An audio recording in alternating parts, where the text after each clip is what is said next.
So hello friends, welcome back to your channel. तो AIIMS BSc nursing का examination 18 तारीख को हो गया और अब आप इसके रिजल्ट का इंतजार कर रहे होंगे। तो इस इंपॉर्टेंट वीडियो हम डिस्कस करने जा रहे हैं दो इंपॉर्टेंट चीज। पहला इंपॉर्टेंट चीज, क्या मार्क्स आपको सेफ जोन में रखेगा कैटेगरी वाइज कि आपका सिलेक्शन हो जाए, और उससे इंपॉर्टेंट कि अगर आपका जो रिजल्ट आता है तो कितने रैंक तक आप एक्सपेक्ट करते हैं कि अगर आपकी रैंक आती है तो आपका सिलेक्शन कंफर्म हो जाएगा। देखिए, दो पैरामीटर्स होते हैं जजमेंट के। एक जजमेंट का पैरामीटर है आपका मार्क्स कितना आता है। ठीक है, तो ये मार्क्स तो तब वैल्यू करता है ना जब आपका मार्क्स दूसरे से कंपेयर किया जाए। मान लीजिए आपका 100 में 40 मार्क्स आया और आप ही हाईएस्ट मार्क्स है तो आप टॉपर हैं। और मान लीजिए आपका 100 में 90 मार्क्स आया और आपका मान लीजिए रैंक जो है 1000 है तो बेकार है आपके लिए। तो मार्क्स इंपॉर्टेंट नहीं है, ये डिपेंड करता है कि कैटेगरी में रैंक कितनी आपकी आई है। आप जब कंपेयर करते हैं दूसरों के साथ, क्योंकि जब पेपर होता है हर साल तो अलग अलग पैटर्न का आता है। कुछ साल ज़्यादा टफ आता है, कुछ साल मीडियम टफ आता है, कुछ साल मीडियम आता है।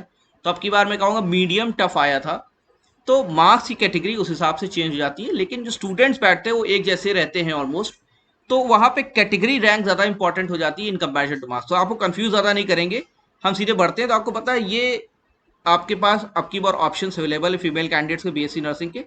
14 टोटल एम्स हैं जिसमें आपकी 941 सीट्स अवेलेबल हैं। इसमें जो मोस्ट फेवरेबल एम्स सबको रहता है, सबसे पहले लोग एम्स दिल्ली भागते हैं और उसके बाद भोपाल है आपका, और आपका जोधपुर भागते हैं, और आपका नागपुर की तरफ भागते हैं, पटना और ऋषिकेश की तरफ भागते हैं।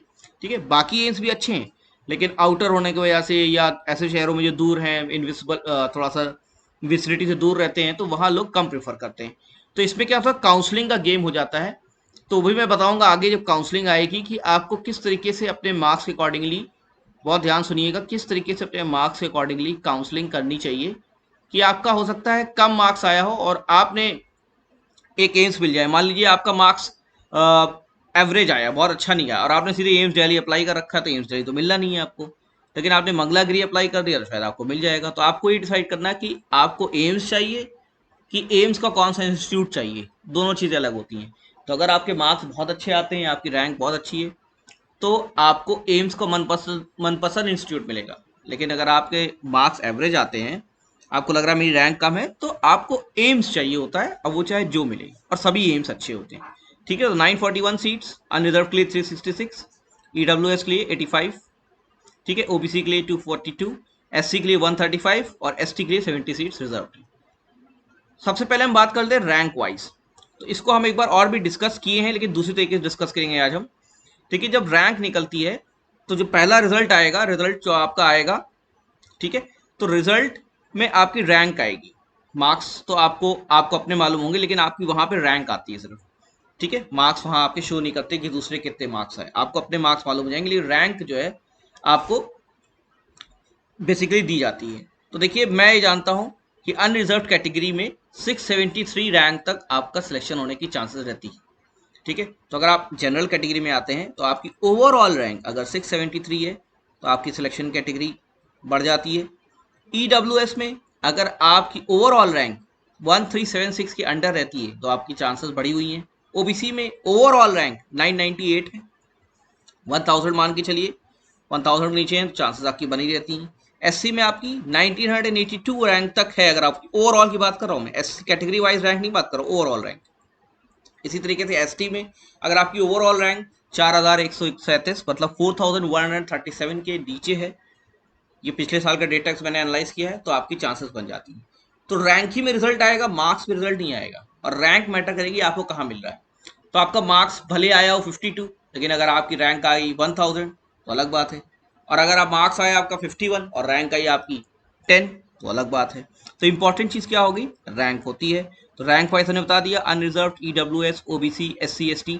तो जब आपका रिजल्ट आएगा तो आप देखिए रैंक कितनी आई आपकी। तो अगर आप जनरल कैटेगरी में, ईडब्ल्यूएस में है, ओबीसी है, एसटी, एसटी है, तो एक नॉर्मल फिल्टर मैंने दिया है, इसके ऊपर नीचे भी आप 100 सीटें आगे पीछे मान सकते हैं। ठीक है, तो उसमें चांसेस आपकी बन जाती है मैक्सिमम। अब जितना ज़्यादा आप करीब होंगे इन रैंक में, ऊपर होंगे, तो आपकी चांसेस मैक्सिमम रहेगी, और जितना ज़्यादा आप दूर रहेंगे तो वहाँ चांसेस कम होती चली जाती है। लेकिन एक नॉर्मल हमने फिल्टरिंग रेंज रखी है unreserved, EWS, OBC, SC, ST के लिए, इस रैंक तक। और आपकी ओवरऑल रैंक में, ओवरऑल रैंक बता रहा हूँ मैं, कैटेगरी वाइज रैंक नहीं बता रहा हूँ, ओवरऑल रैंक आती है ठीक है, तो आपकी चांसेस बन जाती है। मार्क्स की बात भी कर लेते हैं, मार्क्स के लिए भी आप परेशान होंगे। 100 मार्क्स का पेपर हुआ तो नेगेटिव मार्किंग होती है, पेपर भी मीडियम टफ आया था तो मार्क्स भी मीडियम ही आएंगे, हाई मार्क्स नहीं आएंगे। तो मैं एक्सपेक्ट करता हूं कि अनरिजर्व कैटेगरी में अगर आप 55 से 58, मैं यही कहूँगा 58 प्लस हैं अगर आप, ठीक है, तो सेफ जोन में हैं आप, ठीक है, सेफ जोन में हैं। ओके, फिर आती है नंबर ओबीसी का, ठीक है, ओबीसी से मैं कहूँगा अगर 52 प्लस है तो आप सेफ जोन में हैं, ठीक है। और उसके बाद बारी आती ईडब्ल्यूएस की, उसमें अगर आप 49 प्लस में है सेफ जोन में है। फिर बारी आती एससी की, तो मैं कहूँगा 45 प्लस है तो आप सेफ जोन में है। एसटी में 40 प्लस में है तो आप सेफ जोन में है। तो मेरा ये क्राइटेरिया है। बाकी जब रिजल्ट आएगा, हर साल बच्चे चेंज होते हैं, हर साल पेपर और पैटर्न एग्जामिनेशन चेंज होता है, ये एक एवरेज वैल्यूएशन है। जब आएगा रिजल्ट, काउंसलिंग कैसे करनी है, सारी इन्फॉर्मेशन आपको हम चैनल प्रोवाइड कर देंगे। अभी आपको कोई टेंशन नहीं लेनी। अगर आपने कोई और बीएससी नर्सिंग का एग्जामिनेशन भरा है, उसकी तैयारी कीजिए, उसको भी देने की कोशिश कीजिए। एम्स का एग्जाम आप दे चुके हैं तो उस पर आप ध्यान मत दीजिए, आप रिजल्ट का सिर्फ इंतजार कीजिए। बने रहिए हमारे चैनल साथ, सब्सक्राइब कर लीजिए। Thank you very much. KGMU, SGPGI और सभी एग्जामिनेशन की तैयारी भी हमारी स्टार्ट हो गई है। बने रहिए हमारे चैनल साथ, सब्सक्राइब कर लीजिए। Best of luck.